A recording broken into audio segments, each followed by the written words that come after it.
Hey everybody, welcome to the Daily Objective. Today's Philosophy Friday, and we're going to be doing a Q&A, or Ask Me Anything, as the kids call it these days. Please go ahead, super chat your questions immediately. And we got a resident philosopher. It could be on objectivism. I guess it could be something loosely related, or just something that you've always wanted to ask Jason Rheins about, who is here with us. Welcome to the show, Jason. Hi, glad to be with you on this sad day. Yeah. Am I interrupting you, or did you want to finish that? No. Okay. Yeah. Okay. So yeah, as I was planning to bring up, obviously you did as well. Today is a somber day. Today is a day that Roe v. Wade was overturned by the Supreme Court. And although maybe, Jason, I can ask you in a moment about if you happen to know about the decision itself. Was it controversial? Putting aside abortion, was it a controversial decision that maybe wasn't that sound? But in any case, those of us who believe in the right to abortion definitely did not want that decision overturned, at least until a better defense of abortion would be passed by the court. But do you know much about the actual decision? I have not.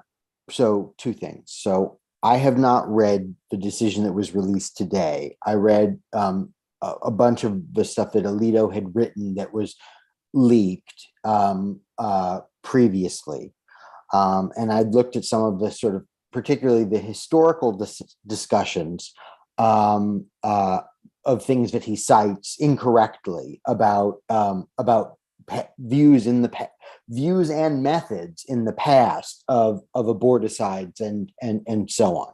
And just the fact that a lot of the stuff he says is just made up and not, about the history of the use of medicinal remedies for abortion, what people thought of it at the time, etc. Misunderstandings of the doctrine of quickening and so forth. So I haven't looked at the version that came out today. And I'm not a legal scholar. I can't really speak to whether was Roe properly founded 50 years ago or not. What I can say is that the principle has always been stare decisis. So when there has been a ruling, that in and of itself, for the sake of the stability of the law and not sort of changing things willy-nilly, always is a kind of factor. And especially when a certain decision sort of grants or protects a certain right, that's especially a strong reason not to revoke it later, even if you think the decision was improperly decided. But earlier decisions from the conservative supermajority had already pointed the way to the idea that they effectively didn't think much of the standing common law principle of stare decisis, and that they were like, well, if we think it was wrongly decided, we're going to go after it. But I think, but to some extent, and I would say, a legal scholar can tell you more about the reasonings that were in today's finding. I think that we all knew that the conservative court has wanted this result for a long time. And now has it. What they will do with it, I suspect that Republican majority and supermajority states will if they haven't already, as many have, will immediately move to ban abortion in as many ways as they feel they can get away with without too much punishment at the polls in those states where they haven't gerrymandered themselves into legislative invulnerability, which is a number of them. And all I can say is vote them out, punish them. And there's nothing in the Constitution that says there has to be 9 justices for the first almost century of our country. The court had 6 justices before it went to 9. It could change. I've never been in favor of the idea of lifelong appointment. I think that's a bad idea, even for judges. I realize that there are strong reasons that stand for why a judge's tenure should be long, so as to be somewhat immune from passing kind of fortunes and opinions of the public. But a lifelong appointment, I think, is a mistake for anybody, especially some of the scumbags they have on there now. And yeah. So some people new to Ayn Rand's philosophy might actually be surprised that she's pro-abortion and believes in the right to abortion. So I guess before we get to some of the questions that people have submitted, let me throw you kind of a softball, probably. Doesn't the fetus, like, doesn't the, the baby inside of the woman have an individual right to be protected by law? A fetus isn't, the first thing is, a fetus isn't a baby. A baby is a very new, young human being that's been born and is alive on its own. A fetus is not. And even if you point out, even if you were to argue that there isn't a clear or obvious moment at which an exact right moment where a fetus becomes sort of biologically viable on its own, it's still the case that it's pretty obvious that for something like the first or even second trimester, it's not yet a developed human being. A. B, even if it were a human being, a fully developed human being that we would say, okay, that's a human being, it has rights, it's still parasitic off of the host, that is the mother to be's body. And that means she still has a right to terminate it if she doesn't want to bring it to term. And as it's not yet fully a human being, she still has a right to decide, hey, I don't want the burden of this potential, though not yet actual, human being on my hands.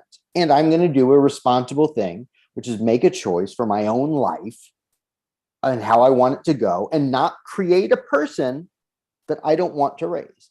And you shouldn't punish her for the sin of having sex, including this, perhaps the sin of being raped and becoming pregnant. Again, scare quote sin. I don't. This is none of this is a sin. But that's I think the mindset. Well, you're to be punished for this, and you have no right to choose your life. There is somehow this duty. So all of this is just to say that a fetus is, for at least for much of its development, is not yet a human being, even if it has the genotypic components of a human being. But genotype is not enough to give you a living individual, much less a mature one. A. B, even if it were that, a woman would still have moral rights to terminate that potential human being's dependence upon her, even if it was a full human being. Judith Jarvis Thomson made this argument very effectively a year or two before Roe came out, so more than 50, something like 51 years ago or something like that, in her famous violin player example. So that's what it's based on. But more than anything, it's we have actual human beings who have actual lives, and their actual lives ought to be able to be determined by them and not by a bunch of medieval, not even medieval, because the medievals had a better view about the fact that a fetus wasn't yet a human being, but medieval theocrats who want to create this duty to constrain your life and your sexual choices to the extent that they are even your choices, and you aren't just forced or raped or something like that, or your contraception fails even though you were taking care. I mean, they want to impose this sort of duty upon you and take away these life choices. I don't think of the anti-abortion group as pro-life. They are anti-choice. I think what motivates them is taking away choice, not preserving life, because though a person could be confused, I think you can legitimately throw up enough smoke in the air that you can confuse people about whether a fetus should have rights, because is it a human being or not. I think the arguments are quite decisive enough that a clump of cells is obviously not yet a human being, and even a fetal heartbeat is not yet having a developed human central nervous system or any of these other things, much less a kind of biological viability on your own. So, and I think all of that is just a sort of excuse to create this issue. And there's even an argument that even the creation of abortion as a wedge issue for conservatives was itself, this I'm not as sure, but some historians make a reasonable case that when the segregation of religious schools lost favor in the 1970s, and religious school and schools in the South that wanted to segregate could no longer do so on a religious basis, and that was losing favor. They then sort of sought to kind of find a new core to wed evangelicals to a right-wing party. And at the time, abortion was considered not an evangelical Protestant issue in the United States, but a Catholic issue because of Humana Vitae and the previous popes, sort of commitment to backwards views about sexual technology and family planning. And most, at the time, say the early 70s or 60s, most evangelicals regarded abortion issues as sort of like a private issue, not a kind of principled issue of their faith. And there's a sense in which people deliberately drove it to become the issue it was, just to kind of build a kind of stronger political base. And I wonder, my hope is that now that we've fully seen the fruits of what this drive has done, voters will in overwhelming numbers move to reject the Republican Party, which large swaths of have rejected American democracy at this point, along with the January 6th insurrectionists, et cetera. And B, that now that Republicans, senators can no longer say, hey, we're going to get you those justices, we're going to overturn Roe v. Wade, that maybe they lose some of their steam. But look, at the end of the day, my biggest fear is that you can't have a modern free country where 40% want to live in the dark ages.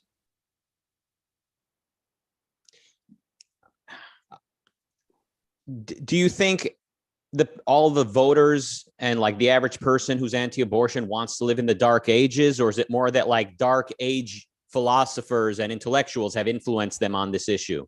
Or do you not know? How do you think about that? I mean, well, I think that I think it varies.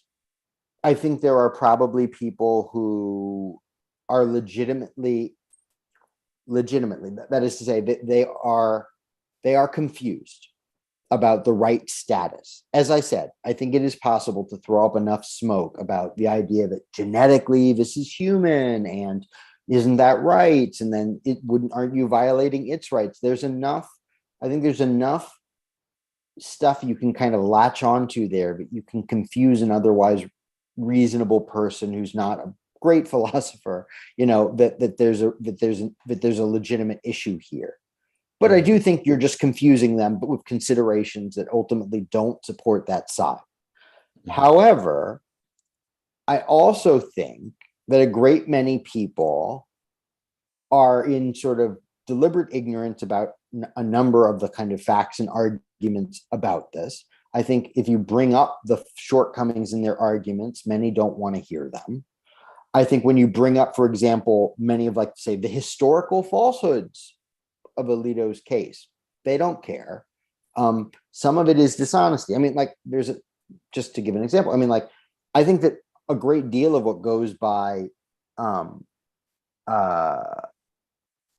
constitutional originalism is dishonest in the sense that it poses as a certain kind of hermeneutic theory, but in practice, it's just a fishing expedition for whatever right-wing cause du jour you already want to find support for. So you find something in the historical record of some of the founders that would seem to support your current right-wing view, or you just make it up because you don't find it for the founders, and then you say, hey, we found it, that's their original intent, but it's bogus. We already, like, before Justice Scalia or Justice Alito or Justice Thomas opens their mouths, we already know what they're going to discover was the original intent.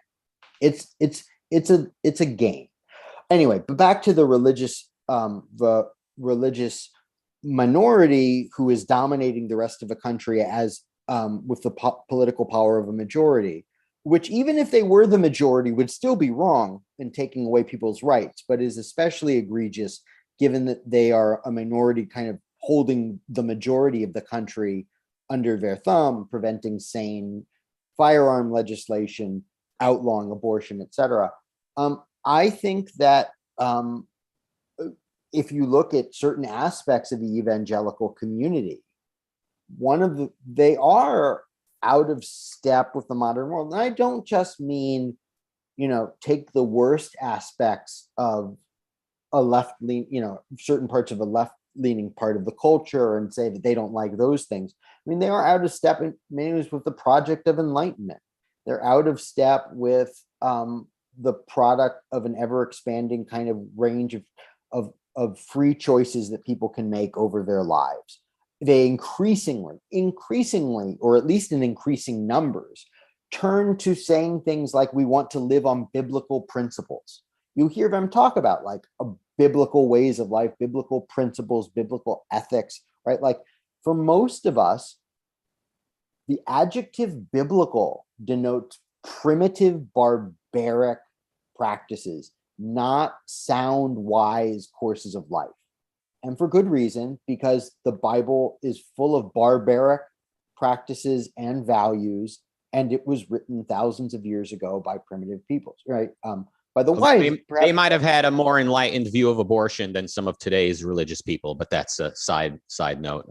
I mean, some of them, but I mean, in the Middle Ages, they did, right? Like in the Middle Ages, they thought in the Middle Ages, they thought that this was not already yet a human being with an immortal soul the second that sperm hit egg.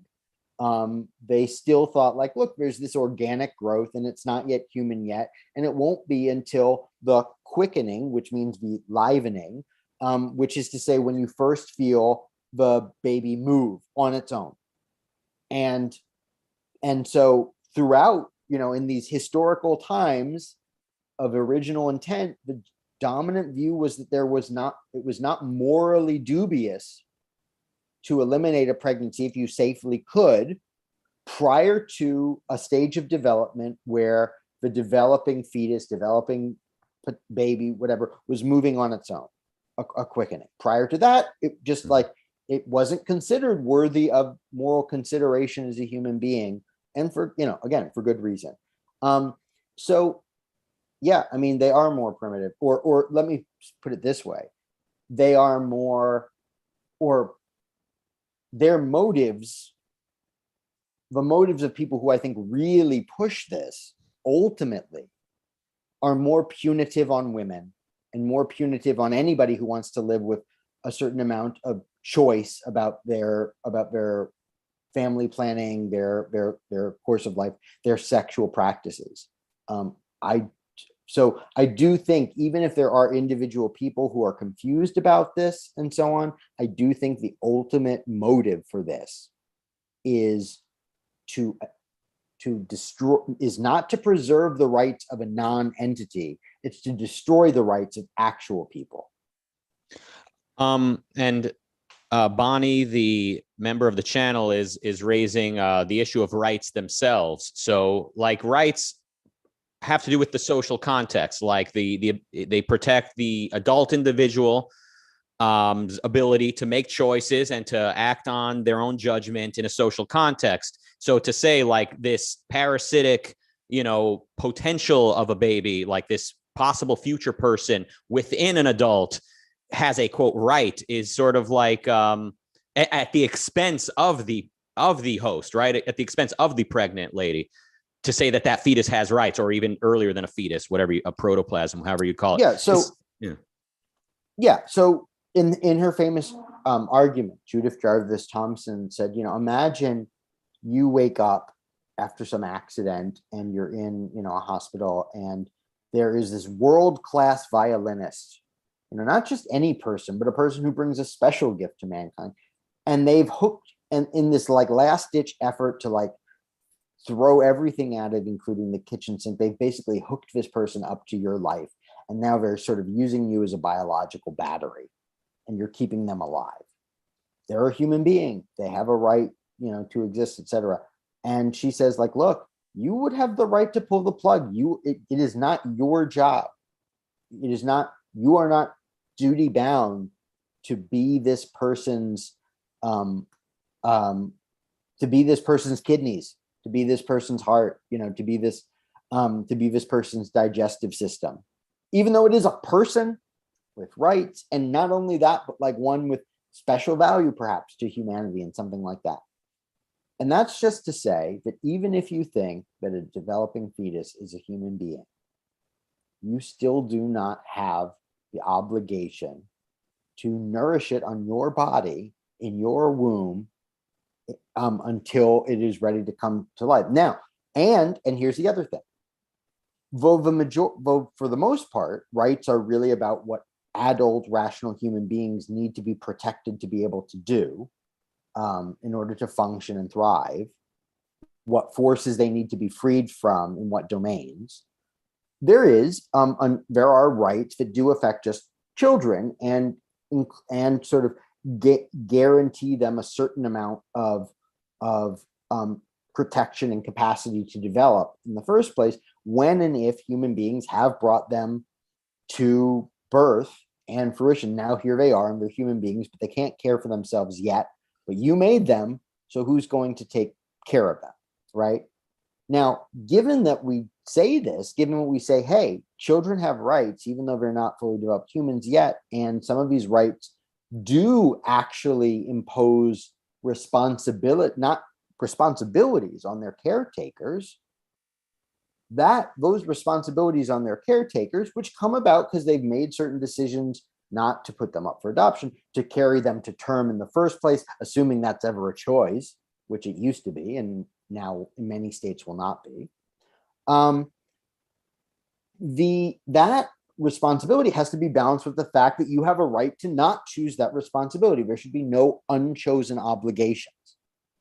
Now, in a state where abortion is banned, if you are raped, if your contraception fails, you are suddenly saddled with the responsibility of 9 months of pregnancy, 18 years of care minimum, et cetera, for what will become a human being if now you're forced to do it, right? So those are unchosen obligations.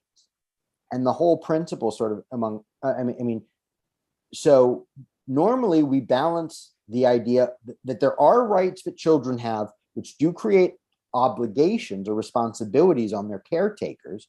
We balance it with the fact that people can put children up for adoption. They can divest themselves of those responsibilities once they have them, but also that they have the ability to choose to have them in the first place. And that is part of what the abortion right is. It's the ability, first and foremost, to choose what's going to happen in your own body.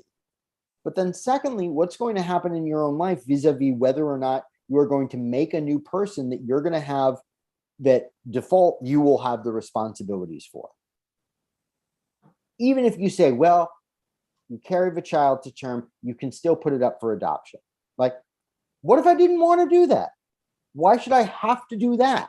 Yeah. Why can't I just eliminate it harmlessly in a safe medical clinic where there will be a doctor who legally can treat me in a way that won't lead to damage to me and so on?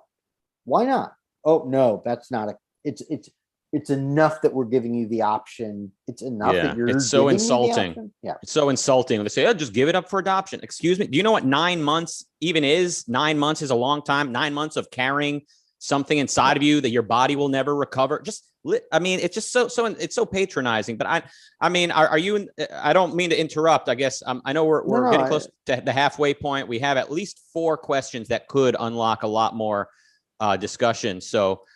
Did you want to finish the abortion topic, or no? Or did all I can say is, I can say to the extent that this is much of the viewers who watch this are an objectivist community for a very long time. I think objectivists, at least in part because of their stances on the free market, have sort of seen themselves as sort of right wing is against left wing.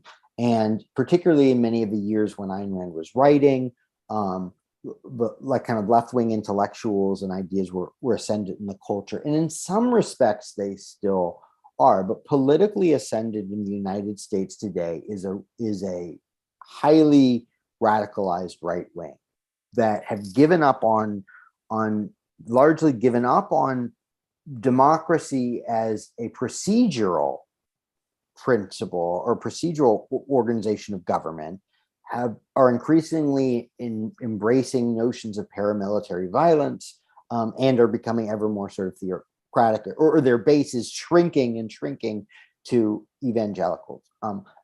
And I realize that for many objectivists, the idea of kind of voting for somebody on the left, for somebody who might say support socialized medicine or something, just feels icky and gross and so on.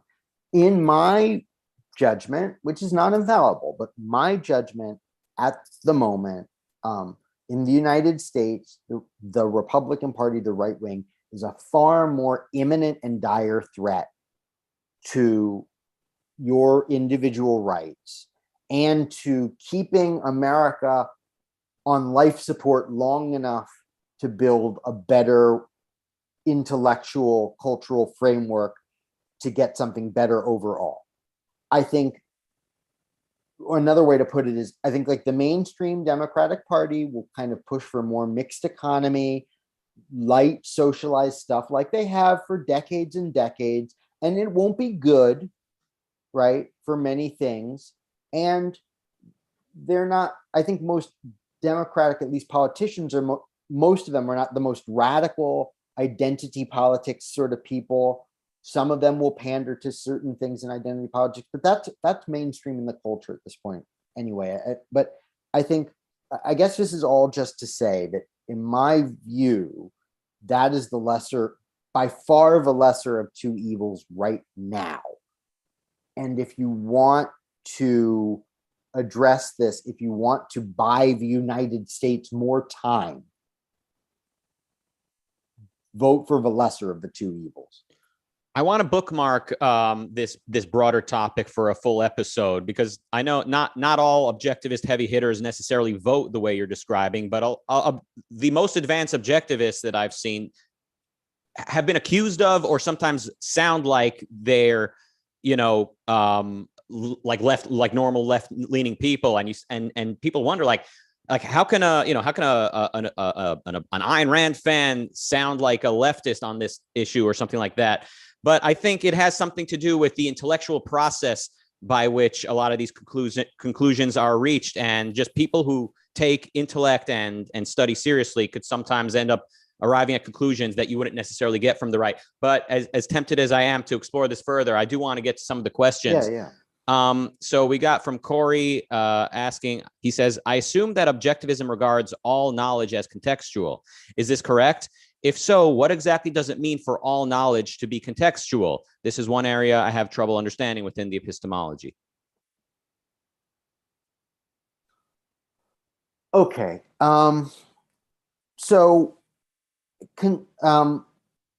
Depending on what part of knowledge you're talking about, contextual will have somewhat of a different sense. Most of the sense in which objectivists talk about knowledge as contextual is conceptual knowledge, which is the distinctive form of knowledge for human beings. And by distinctive, I mean that of the species that are alive on Earth today, we're the only ones that we know that have any kind of robust conceptual knowledge. Maybe the very smartest animal has the tiniest sliver of it. And maybe certain extinct hominids had it too, but they were so close to us biologically that we're really just saying it's a human thing. There could be Martians that have it, or something, not Martians, but aliens. But anyway, conceptual knowledge, this distinct thing that human beings do, is contextual in a number of senses. But part of the sense in which it is contextual is the fact that concepts form a kind of hierarchy in which they are defined in a body of growing knowledge, which means that concepts can be redefined over time as our body of knowledge grows.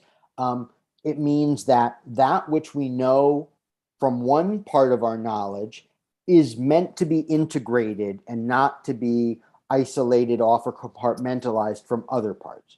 So one aspect of contextuality of knowledge is to say that knowledge is meant to be integrated together into a whole, that it should not, what we know in any domain should not directly contradict what we know anywhere else. That's always a problem. The universe is one. We should strive to make our knowledge sort of one. And we must actively be, as we gain knowledge piecemeal, we don't get it all at once. We're never omniscient. As knowledge increases, so the form in which we hold it must adapt, which may mean redefining things as we learn more, changing some of our views, etc. Now, there are senses in which you can say that perception, which is which we share with other animals, and which is the foundation on which concepts and conceptual knowledge or conceptual level knowledge, which is concepts, but also more things like theories and generalizations and so on. That perception is that on which that higher stuff, so to speak, is grounded. You can say that it's contextual in certain senses, but not many of them the same important methodological or normative senses where contextuality guides how we treat it. So, for example, certain perceptual mechanisms that we have give us a certain signal by differentiating some part of a stimulus against others. And in that sense, they are contextual, which is to say, we do not perceive one particular physical property as an absolute in isolation from other physical facts about the environment. So, for example, we have things like color constancy. What is color constancy? Color constancy is the fact that we perceive certain brightnesses, certain colors of a given part of our visual field against the rest of the visual field at a given time, and not just in isolation or as an absolute. What do I mean? So right now, a white piece of paper inside your living room where you only have an overhead electrical lamp is giving less light is coming off that white piece of paper in your living room than would come off a black piece of paper in direct summertime sunlight. But the black piece of paper still looks black outside in the sunlight, and the white piece of paper still looks white inside of your house, despite the fact that that white piece of paper is giving off less light than that black piece of outside because of how much light the rest of the things around it are giving out, and the fact that our retinal ganglia and then the visual processing parts of our brain kind of weigh these things, you might say, contextually or against the background of the other information. So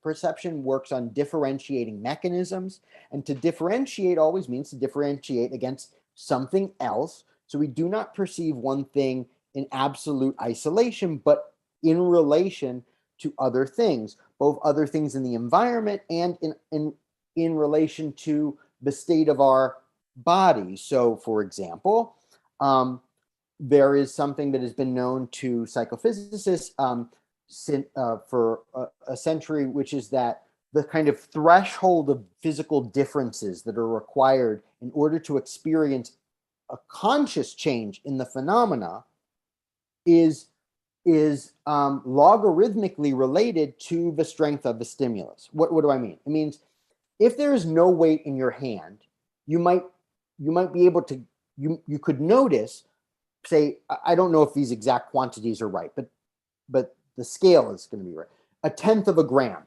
and you notice that difference. But once you have 1/10 of a gram, say, in your hand, you may not notice any difference between 1/10 of a gram and another 1/10 of a gram. You might need a gram before you notice a difference, or something like that. And or let's put it this way: when you have nothing in your hand, you'll notice 100th of a gram. When you have a tenth of a gram, you need at least another tenth of a gram. You need to at least double what you have already. When you have a gram, you don't notice the difference of going to 1.1 grams. You notice the difference of going to 2 grams. When you're holding 10 grams, you'll notice going to 20, but not going to 11. When you're holding 100, you'll notice going to 200, but not going to 110, right? Like, so also the state of what your body is doing is, or the famous example of putting one hand in hot water and another in lukewarm water, or, right? So we do perceive against background stimulus. So that is one major way in which perception is contextual.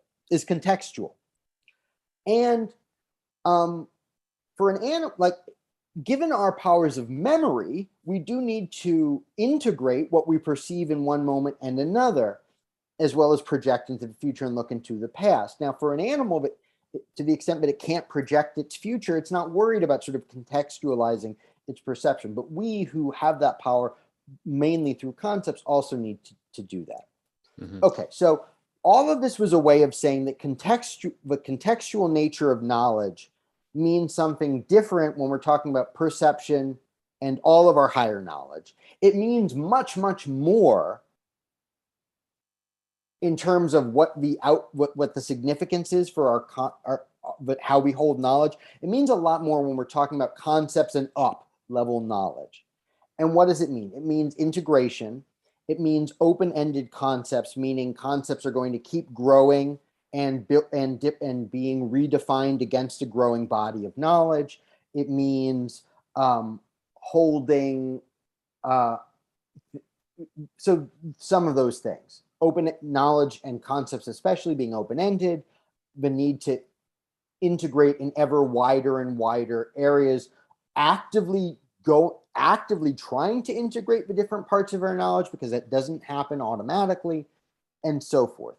Perception is contextual in certain mechanical ways and in certain psychophysical ways, which is to say that it is still a process of, it's a certain kind of integration, though not a conscious integration, and it is differentiation against backgrounds and of varying stimuli. And that makes it contextual in a sense. It's contextual in a way that what we sometimes call naive realism, or certain kinds of absolute realism about objects of perception, get wrong. Which is another way of saying it is, objectivism acknowledges that we perceive through a certain medium of our senses, which have identity. So we do not, the perceptual consciousness is not what was sometimes called a diaphanous mirror. That is to say, it's what we are as human beings does affect the form in which we perceive certain facts. It doesn't change what those facts are, but it does change the granularity of the details we can perceive, as against other creatures that might have more or less precise things in different ranges, and also the phenomenal qualities that they take on in our consciousness. So all that's to say that when we talk about context of knowledge, we're especially talking about conceptual knowledge. We're talking about the need to integrate it. We're talking about the fact that concepts are open-ended, that they redefine in a growing body, and a number of other things I haven't gotten into yet. We're not primarily talking about perception, though there are senses, less important senses ultimately. Well, important if you don't want to get your view of perception wrong, but less important than the normative thing about what should I do with regard to knowledge, because perception will do what it's supposed to do on its own. I mean, unless you're impaired in some way, but like, you don't have to guide that in the same way you have to guide your concept. Is the saying knowledge is contextual, is that kind of a response to skepticism, saying that like real knowledge would be omniscience? So really, yeah, but in fact, not the nature of knowledge. I mean, the fact that you could be wrong, you would say, well, as opposed to what, is omniscience the standard? Obviously not. Right. So knowledge is contextual. What is the import of saying it? Who are you disagreeing with in the history of philosophy, say, when you say that? One thing you're disagreeing with is not skeptics insofar as they don't think knowledge is possible, but skeptics insofar as they don't think knowledge is possible because they hold a standard of knowledge that ultimately derives not from skeptics but mystics, right? So skeptics are frustrated mystics, mystics are dishonest skeptics. Mm. That is to say, the one thing you are saying when you say that knowledge is contextual, you're doing two things. At least you're recognizing the actual ways that we hold knowledge as against a certain kind of perhaps Platonic ideal or mystical ideal, which might require omniscience, and saying, look, it's not like that. But then it's saying, but it is like this other way. And what is this other way? This other way, among other things, does require activity and consciously guided activity. So part of saying that knowledge is contextual is to say, look, here's how it actually is. It's not this fantasy thing. It's sorting out some of the issues. You don't need it to be omniscient. You don't need it to be this isolated absolute kind of thing, but just that peers into the mind of God or the forms or whatever. But it's also saying, but while it's not that and never needed to be that to be knowledge, it is something that you have to actively work on because it is this ever-growing thing. And so it is a way of saying that knowledge is contextual is partly a way of saying, hey, knowledge has a certain kind of identity that's embodied in this way. It has a certain process, and that process is an active, agent-driven process. You cannot hold knowledge, you cannot hold conceptual knowledge passively.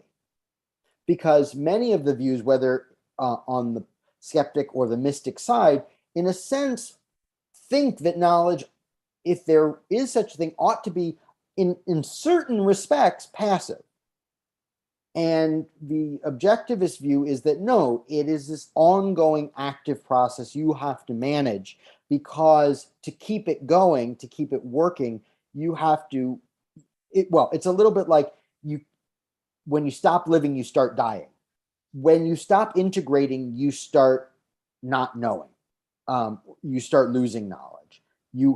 Knowledge grows, you keep integrating what you know, or it ceases to be, over time, living knowledge that works. Okay, I think Corey got his money's worth there on that question. So we got really just a few minutes left. We're probably going to end up saving a couple questions for next time, I guess. Michael asks, and this potentially could be the shortest answer ever. What was Ayn Rand's thoughts on Art Deco, if I'm pronouncing that right? A lot of her book cover art is in that style. Would she have considered it romantic? I don't know if she thought of it as romantic. I know that she admired certain Art Deco buildings, for example, the Empire State Building, which for a time, her newsletters, offices, and perhaps the NBI organization was located in. So I think and I do know of a few artists, Art Deco artists, that she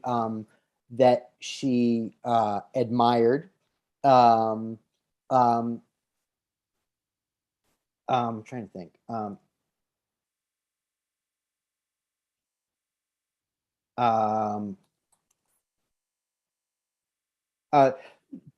Tamara de Lempicka, for example, is an Art Deco artist that I know that she liked. And yeah, I think she did. I'm sure she must have thought of it as highly stylized, because it is highly stylized, and she was sensitive to that kind of thing. And I think that, in many ways, Art Deco is an art style we associate with belief in the progress towards the future, and perhaps even a more rational and scientific sort of future. Kind of the last reflected rays of that pre-World War I confidence that people had and still had in her youth of the Enlightenment. And I think even though it's in a somewhat transformed way, I think some of the spirit of that but sometimes that later gets called futurism or something. Yeah, but the belief in human progress is still kind of alive in many Art Deco themes. And I think she probably, to the extent that she saw that, probably liked that. But I know specifically of works of painting and works of architecture in the Art Deco style that she liked. So I think the answer is yes, she liked it. I think she probably thought, at least in the painting stuff, that it was romantic. I don't, it's interesting what she has to say about architecture, which is really architecture and visual design is really where Art Deco has most of its own kind of flair, or kind of shows up in the biggest way. You know what? I'm going to sidebar this. I don't know how it came to be. Someone who's still alive and around in the objectivist community probably knows the story about how Nick Gaetano got retained to do the covers of those black with yellow writing versions of Ayn Rand's books with those cool Art Deco designs and so on. Those were certainly the covers when I first started getting into objectivism 20 plus years ago. And I always thought that they fit the kind of feel that I got from her philosophy, though perhaps, but if they were something different, that might have felt equally appropriate as well. I think whoever chose, retained him to do that, but someone in the estate, maybe it was her before she died, maybe it was Leonard Peacock, maybe, I don't know who. I think they made a good choice. I think it fit. I think it probably, I don't know that she specifically would have liked all of those covers. Maybe someone else who knew her well and her taste well could say if she would or wouldn't have liked them. She could like Art Deco and still not like that specific piece, or this specific piece. But on the whole, I think it's stylized in a way that still kind of projects this heroic image of man and various other things that I think she liked. I will say that like her romanticism, and this is true about Art Deco, it did not have to be, it didn't have to be in every way realist. It could be in the visual arts hyper realist, which is to say it could be more exaggerated than the real if by that it better projected the ideal, which is something you see in certain Art Deco figures and so on. And where it's a little bit less realistic, but it's hyper real. It still projects a certain view of the real and so on. So I think that's worth thinking about. Okay, and Marilyn is asking you to comment on hermeneutics. Do you know what word she's saying? So hermeneutics is a Greek word, and it just means interpretation. In particular, it's used to refer to the interpretation of texts, and it can come to mean a system or style or principle of the interpretation of text. So probably I mentioned the term hermeneutics when I mentioned originalism earlier. Originalism is, you might say, a hermeneutic theory. A hermeneutic theory is a theory of how you interpret something. In this case, how do you interpret a law? Or how do you interpret the Constitution insofar as it stands towards laws? And originalism says that the way that you understand the Constitution is you try and dig down into the heads of the men who were there when they signed it.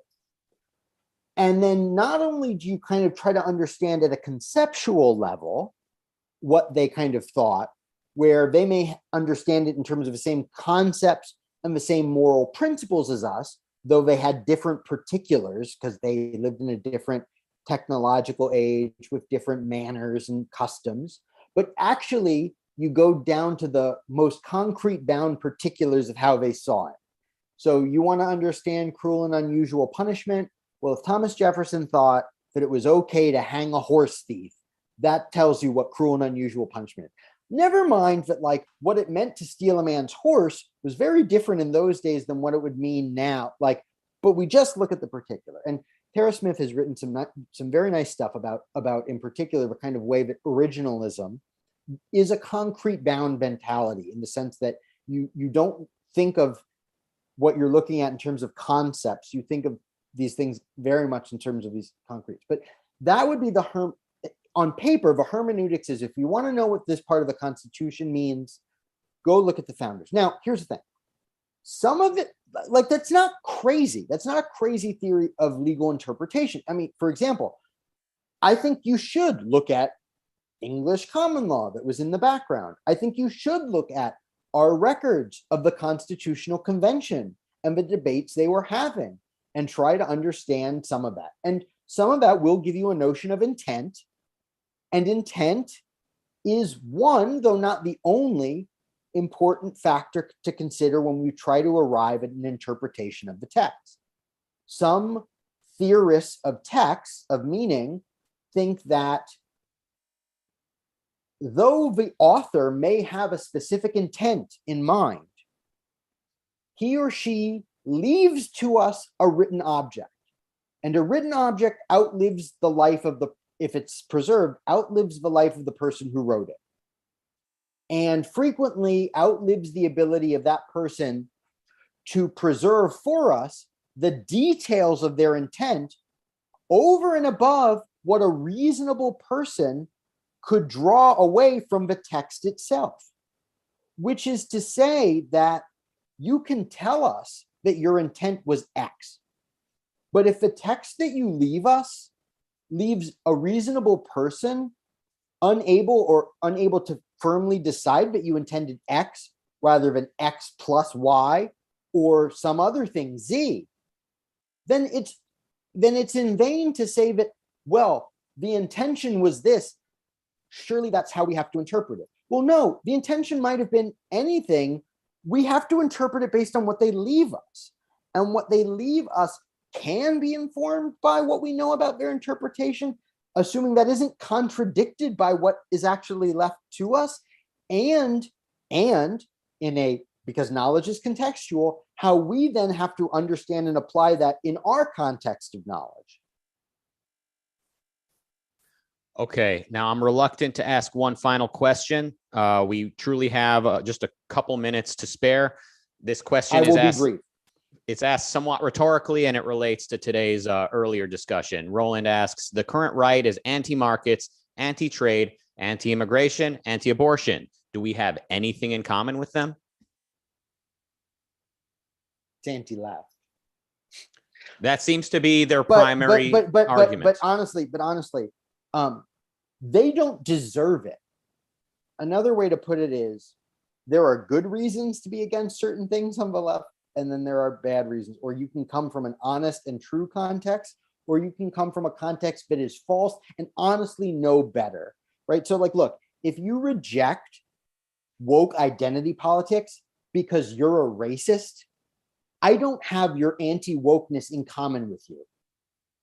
I'm as opposed to you as them. Maybe even I'm more opposed to you than them. Yeah, go ahead. And in some of the ways that the right is anti-left, in some ways is hysterical. Like, thinking that your average Democratic congressman or congresswoman is a Marxist paramilitary lunatic who would be perfectly in place fighting side by side with Che Guevara is insane. And the rhetoric that plays that up is, not only is it dishonest, it is dangerous. It leads to the inability for us to solve our disputes peacefully and politically, rather than ultimately with violence or going to any means necessary, including subverting the democratic process. It says the other side is so bad and so evil, we have to storm the Capitol to prevent them from taking power. And look, like, there could, if you thought, if it were true that the Democratic Party were a bunch of pedophilic lizard people vampires who were trying to point Jewish space lasers at your babies to, come up with your craziest QAnon thing. Like, if any of that were true, insanity, you might be like, yeah, the time has come to take up arms against our lizard people overseers or whatever. except that this is all an absurd, fantasy. Now, again, the same thing can be done to the right, from the left. But, and there was a time when people on the left would say any Republican was basically a Nazi. Unfortunately, if you look today, most Republicans are closer to Nazis than most Democrats are closer to communists. And some Republicans are Nazis in all but name, and a few of their supporters are Nazi even in name, and they increasingly make little or no move to distance themselves from it. When actively seated Republican members of Congress appeared at white nationalist events and went unpunished by their own caucuses, that is damning. Also damning is that we are out of time. I hate to cut you off because I'm bittersweetly enjoying this very dire message. And I agree, I think, virtually with everything you're saying, and want to continue talking about these in the future. At 7 p.m. UK time, it's Finance Friday. That's in a couple minutes with Jim Brown on stagflation. It's a feature, not a bug. Then at 8 p.m. UK time, it's a special episode with James Valiant, Robert, and Amy Nasser on the decision of the Supreme Court to overturn Roe v. Wade. Let's everyone take out bets on how everyone's going to feel about the decision. I'm being sarcastic, of course. Special announcement after this coming week, the following week from July 4th through 7th, the Daily Objective will be live from Ocon. All right, we didn't get to a couple of questions that members sent in, so to be continued. We're saving your questions. Thank you for being members. Hit that join button or go to the website to become members. Thank you for all the super chats we didn't acknowledge because either they weren't questions or whatever. We were just too busy. We love you all. Now's the time to support an organization that believes in individual rights. If there was ever a question, thanks, Jason. This was wonderful. As you're answering about knowledge being contextual endlessly, I'm like this is an actual philosopher, and at a time when so many, armchair philosophers are trying to turn objectivists into Trump supporters. I'm just like, it's so refreshing to see an actual philosopher that's actually put in the years and decades to know what the hell he's talking about. See you next time. Thank you all, and goodbye.